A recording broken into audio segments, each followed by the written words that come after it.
Hello बच्चों, let's read the question. Question says that why has monochloroethanoic acid higher pKa value than dichloroethanoic acid? So here the key concept is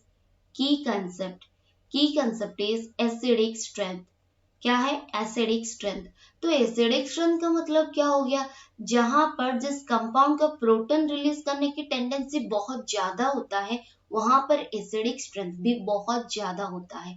तो यहाँ पर देखते हैं, एक तो मोनोक्लोरो इथेनोइक एसिड दिया है, तो ये हो गया monochloro ethanoic acid ClCl CH2COOH. ये हो गया हमारा monochloro ethanoic acid, chloro ethanoic acid. And और एक क्या दिया है? डाइक्लोरोइथेनोइक एसिड. मतलब कि दो क्लोरीन प्रेजेंट होंगे, ClCl एंड यहाँ पर CHCOOH. तो ये हो गया हमारा डाइक्लोरोइथेनोइक एसिड.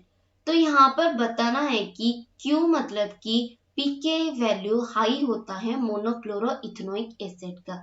तो यहाँ पर अगर देखेंगे ClCH2COOH, यहाँ पर एक क्लोरीन एटम प्रेजेंट है, बट यहाँ पर दो क्लोरीन एटम प्रेजेंट है.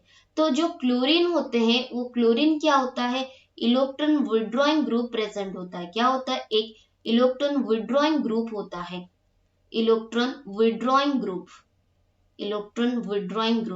तो इलेक्ट्रॉन विड्रॉइंग ग्रुप होता है मतलब, और इलेक्ट्रॉन विड्रॉइंग ग्रुप को कैसे लिख सकते हैं? EWG.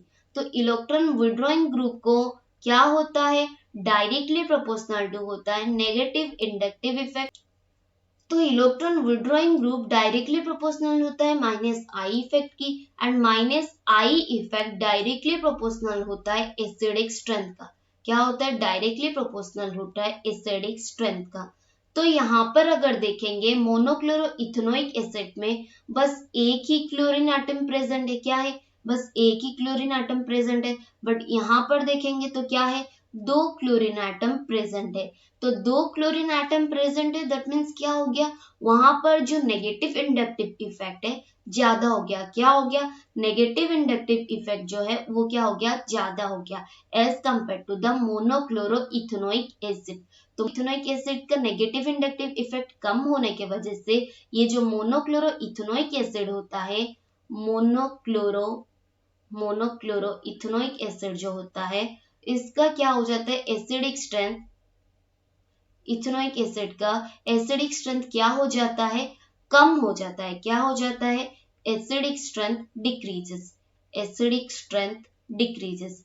तो जिसका भी क्या होता है? एसिडिक स्ट्रेंथ कम होता है. क्या होता है? जिसका भी एसिडिक स्ट्रेंथ कम होता है वहां पर क्या होता है? हमारा जो pKa वैल्यू होता है, pKa वैल्यू वो क्या हो जाता है? कम, ज्यादा होता है. क्या होता है? ज्यादा होता है, मतलब कि हायर pKa वैल्यू होता है. तो यहाँ से क्या पता चला? कि यहाँ से ये पता चला, अगर कोई भी एक एसिड का एसिडिक स्ट्रेंथ कम है, दैट मीन्स pKa वैल्यू ज्यादा है. मतलब if acidic strength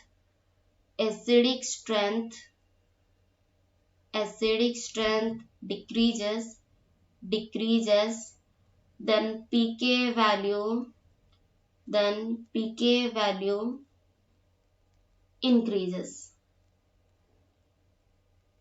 तो यहाँ पर क्या लिख सकते हैं? यहाँ पर हम लिख सकते हैं कि मोनोक्लोरोइथेनोइक acid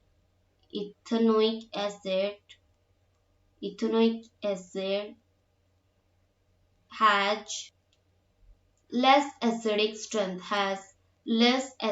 strength, due to which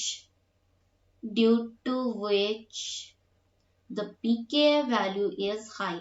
The pKa value is high as compared to the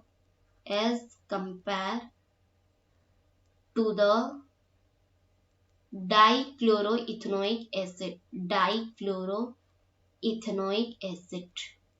तो ये हो गया explanation. Hope you understood it well. Best of luck.